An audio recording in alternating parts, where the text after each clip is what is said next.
নমস্কার বন্ধুরা, আজকে আমি নিরামিষ খেসারি শাক ভাজা গাজর ও বিনস দিয়ে অপূর্ব স্বাদে করে দেখাচ্ছি। তোমরা বন্ধুরা স্কিপ না করে প্রথম থেকে শেষ পর্যন্ত ভিডিওটা দেখতে থাকো, তাহলে বুঝতে পারবে আমি নিরামিষ খেসারি শাক ভাজাটা কিভাবে করছি। তো এটা খেতে কিন্তু দারুণ সুন্দর লাগে বন্ধুরা। তো এখানে কিন্তু পেঁয়াজ রসুন কোনো কিছুই পড়বে না, তাও কিন্তু অপূর্ব খেতে লাগবে।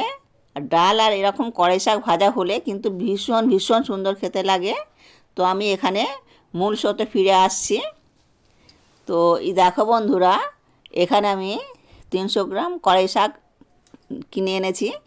তো এই কড়াই শাকটাকে প্রথমে আমি ধুয়ে নিয়েছি, ধুয়ে জলটা ঝরিয়ে নিয়েছি। ঝরিয়ে নিয়ে এইখানে দেখো, কড়াই শাক তো অনেক ছোট ছোট করে কাটতে হয়, তার জন্যে আমি ভালো কাটতে পারি না, যে কাটলেও কিন্তু একটু বড় সাইজের হয়ে যায়। তো তার জন্যে আমার শাশুড়ি মাই দেখো কড়াই শাকটা কিন্তু কেটে দিচ্ছে। তো শাশুড়ি মা কিন্তু এই কড়াই শাকটা ভীষণ সুন্দর করে কাটতে পারে, একদম গুঁড়ো গুঁড়ো করে। তো তার জন্য ওই মাকে বললাম যে মা এই কড়াই শাকগুলো একটু কেটে দেবে। তো শাকটা কিন্তু আমাকে সুন্দর করে কেটে দিচ্ছে, এই দেখো। আর এইভাবে কিন্তু আস্তে আস্তে করে বঁটিতে ঠেকিয়ে ছোট ছোট করে কাটতে হয়। আমিও কাটতে পারি, একটু বড় হয়ে যায়। তো আর মা কাটলে কিন্তু একদম মানে মিহি হয়ে গুঁড়ো গুঁড়ো করে কাটতে পারে। তো তার জন্যে এই শাকটা কিন্তু মাই কেটে দিচ্ছে। তো এই দেখো, সবটা কাটা হলেও দেখাবো কত সুন্দর করে কেটে দিয়েছে। আর এইখানে দেখো বন্ধুরা, আমার নাতি খেলা করছে।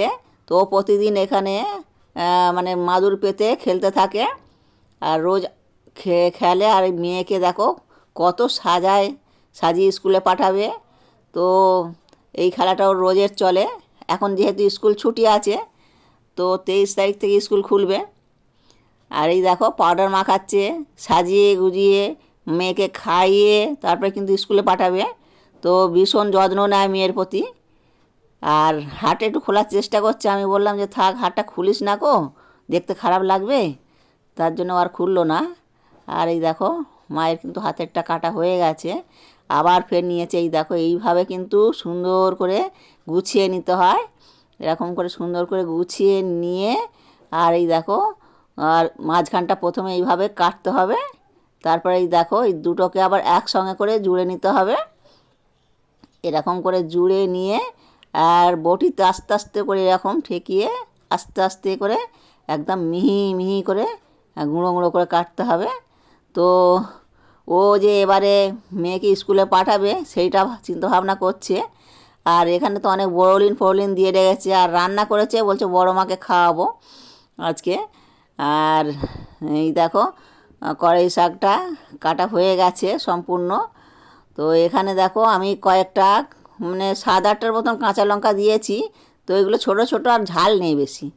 আর এখানে বিনস আর গাজর অফলাইনে কেটে রেখেছিলাম, তো এটা আমি দিয়ে দিলাম।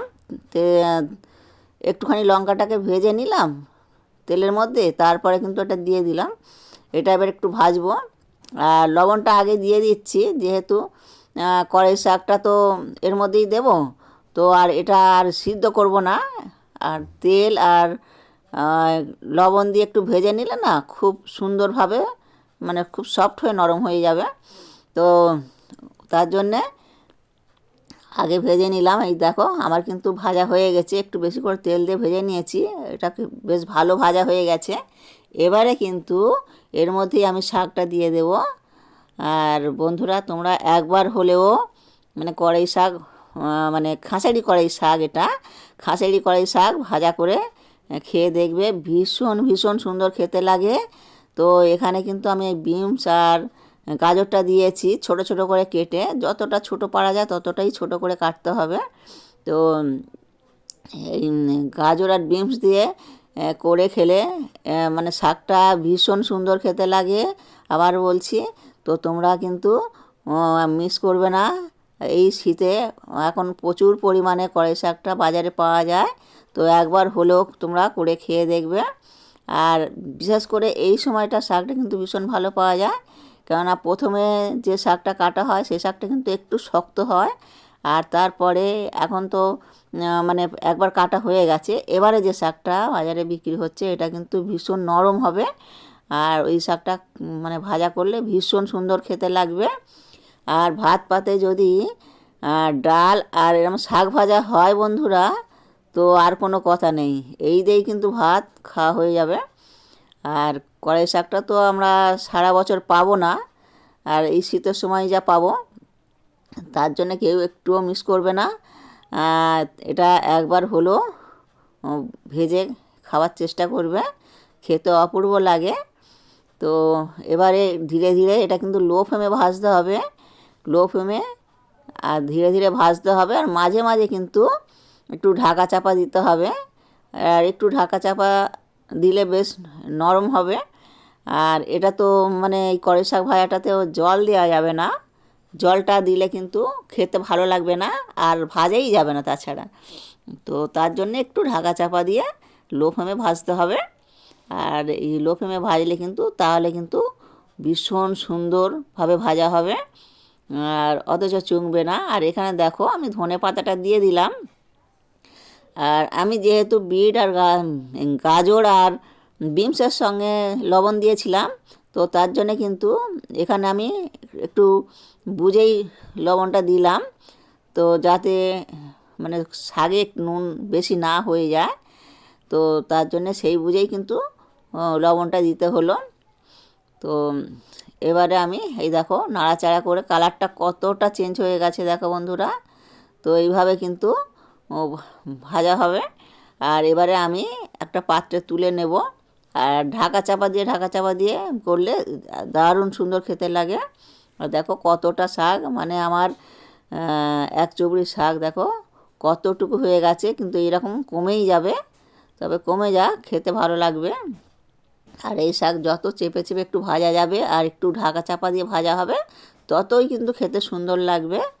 তো এবারে আমি কিন্তু তুলে নেব, শাকটা আমার ভাজা হয়ে গেছে।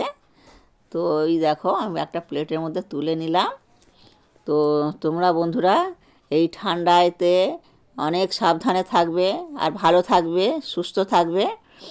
আর আমাদের এখানে মানে প্রচুর ঠান্ডা পড়েছে, তো আমরা তো অনেকটাই সাবধানেই থাকি, আর বাচ্চাদেরও একটু সাবধানে রাখার চেষ্টা করবে। তো এই ঠান্ডাতে খুবই ঠান্ডা লেগে যাওয়ার ভয়। ভিডিওটা এখানে শেষ করছি।